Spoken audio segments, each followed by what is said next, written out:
kanina nagtanong sa akin 'no, na medyo Oh, nababahala sila kung magkakaroon daw ng lockdown sa ating, bansa nako, ano ba 'no. 'yan? Oh, ano At, sabi mo, ibig attorney? sabihin oo, na maghihigpit. Ibig sabihin 'pag may lockdown parang COVID-19 'yan, 'Di eh. ba, gano'n naman ang thinking natin kapag sinabing lockdown. Kasi may Oo, kumakalat sa social media na ganyan, oo. Saan ba attorney. nanggaling 'yun? I don't know, may nakita lang akong ganyan sa TikTok, oo, or Facebook din, I think Ah, meron din. Kayo ba, may nabasa kayo mga kayubi? 'Di ba, oo, yung partner? lockdown daw. Oo.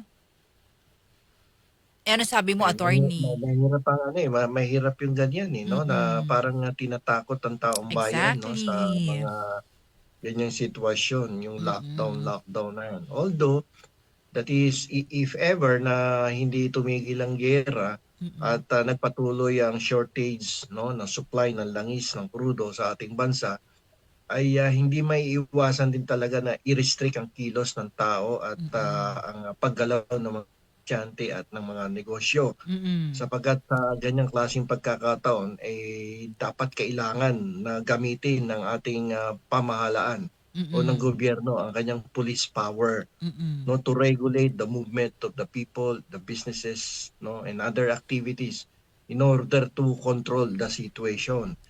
Kasi Mhm. 'pag ganyan, ang resulta niya kapag hindi tumigil ang giyera, walang supply ng langis, palagay mo hindi nagbigay ang Iran pero dapat magbigay 'no. Kung hindi Mm. nagbigay ang Iran at wala tayong reserba galing sa Russia ng mga langis, ay ang tendency niya magkakaroon ng panic buying 'yan. Mhm. So in order to prevent mga ganyang situation, the government may be compelled to use and exercise its, police power. Mhm. And, one of the consequences of that is, kung ako presidente ila-lockdown ko talaga. Oo. Ila-lockdown ko. Hindi naman ibig sabihin ng lockdown walang makakakilos. Ibig sabihin, Oo. yung mga presyo niyo sa gasolinahan, presyo Mm. niyo sa mga palengke, freeze lahat 'yan. Walang magtataas Yun. ng presyo. Yung Mm. mga nagtatago ng mga basic Gasolina diyan, commodities, oo. huwag kayong pahuhuli sa'kin. 'Pag nahuhuli ko kayo, ikukulong ko kayo. Naku, gano'n Yung nga mga dapat. sobrang biyahe, iwasan muna. Oo. At pagdating ng 10:00 ng gabi, curfew tayo para wala na tayong tao diyan sa labas ng kalsada. Mhm. Isang, pamamaraan upang makatipid sa paggamit ng gasolina, ng Mhm. langis 'no. So 10:00 lahat ng kotse nakaparada na 'yan. So Hmm. something like that 'no, para tapos 10:00 kung pupuwede yung mga ilaw patayin na, matulog kayong maaga. Ang problema lang dito kapag pinatulog mo na maaga, lalo na Mm. yung mga bagong kasal, baka dumami naman ang populasyon. Delikado tayo diyan, partner. Parang nung ano din 'yun, eh, nung Patay patay COVID-19. ang ilaw. Oo, 'di ba nasa bahay lahat, 'di ba nung COVID-19? Kaya ano ang tanong, eh, pagka Tumaas yung populasyon. populasyon, eh, ikaw ba naman kayo maghapon magdamag, magkasama kayo sa bahay, 'di ba, partner? Oh, 'yun lang. Oo, yun lang ang Oo. negative effect ng lockdown.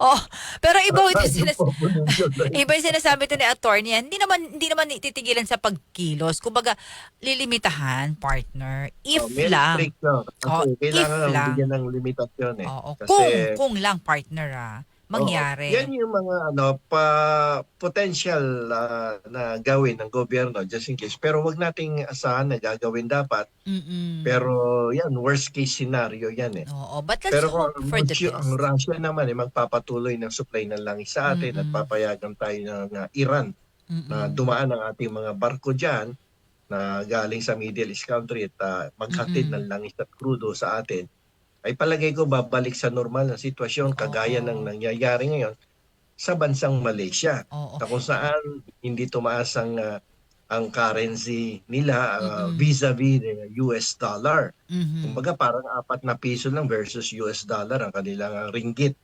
Sa atin Malaysia 'yan, 16, sa atin oo. 16. Grabe 'no, naku, So ibig malalaglag ka sa sabihin medyo upuan. maganda-ganda ang economic situation Oo, ng sa Malaysia at, oo. walang nagtataas ng, gasolina at langis. Sa Japan, partner.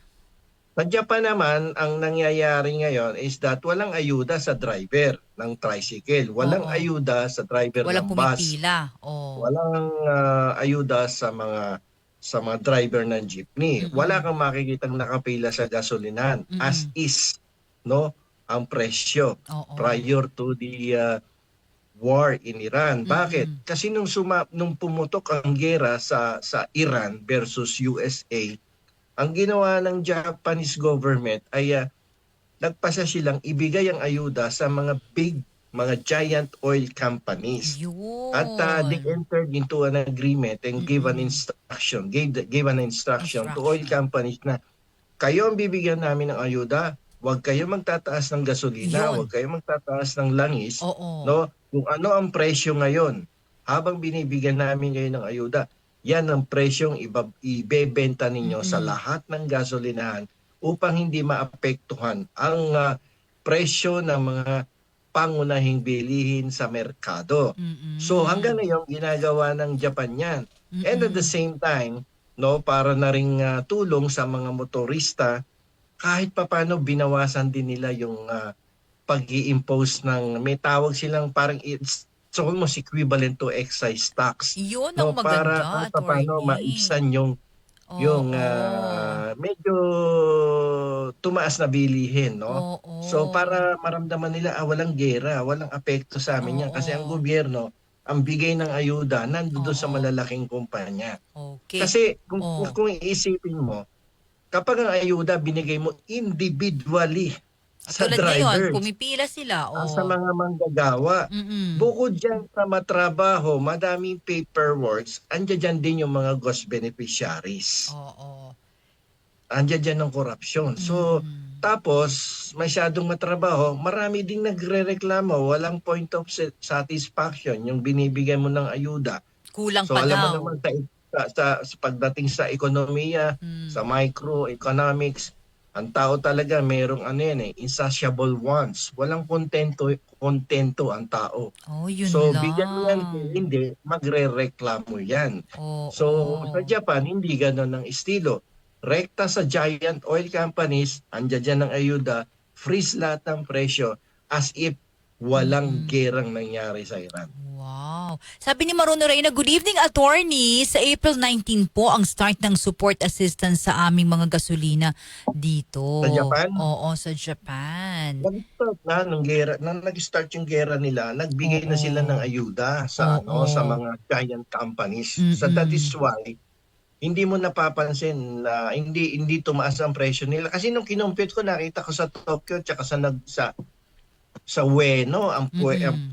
ang gasolina nila it's almost equivalent to 60 pesos per liter o Oo. between 50 to 60 pesos per Mm-mm. liter ang equivalent sa peso dun sa yen nila. So Mm-mm. sabi ko nung inoobserbahan ko, sabi ko parang hindi nadagdagan na.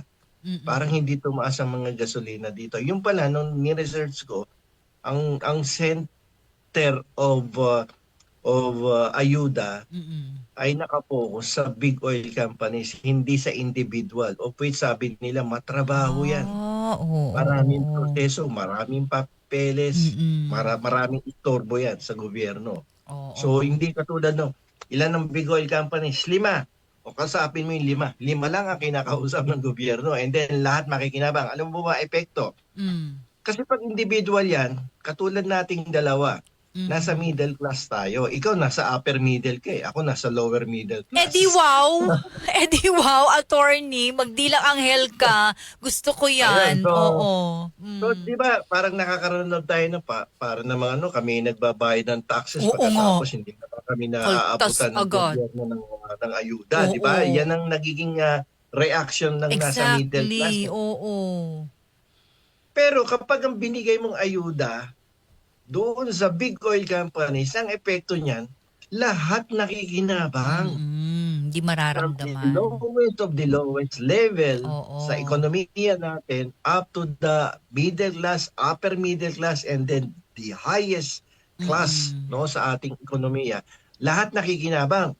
Although hindi binibigyan direkta, pero yung epekto niya lahat meron, may equal Mm-mm. distribution of assistance to the people. Mm-mm. Unlike do sa individual, parang may inggit ka minsan eh. Sasabihin mo sa sarili mo, laki-laki ng binabayad kong buwis. Pagkatapos pagdating ng ganitong kagibitan yung nakikinabang yung mga tamad magtrabaho. May nabasa akong ganyan, partner. Kami nagbabayad ng buwis na kinabang yung mga nandyan lamang. Kami nagpapakapagod. Tapos pag nabigyan na ng gobyerno, nagre-reklamo. Reklamo pa. Kulang pa!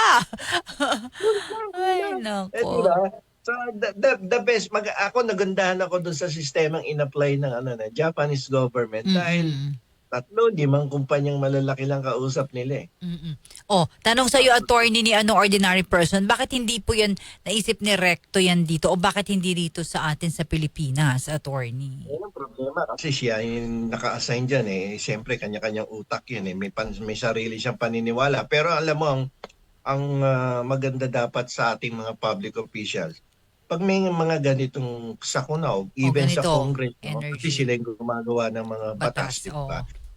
Sana imbis na namamasyal lang sila sa ibang bansa, pag break nila, nyari, walang session. Oh, ngayon, Punta ka sa oo. Japan, punta ka sa Canada, punta ka sa New Zealand, punta ka Oo. sa European countries at obserbahan mo ang takbo ng ekonomiya nila. Oo. At sabi ko nga ng mga nakarang episodes, mas maganda kung may makita kang magandang patakbo doon, ng magandang regulasyon.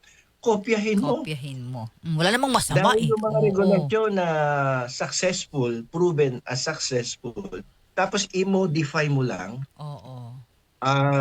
gawin mo dito sa bansa, Pilipinas. i-recommenda mo sa executive branch, sa presidente, i-recommenda mo sa other government Mm-mm. officials.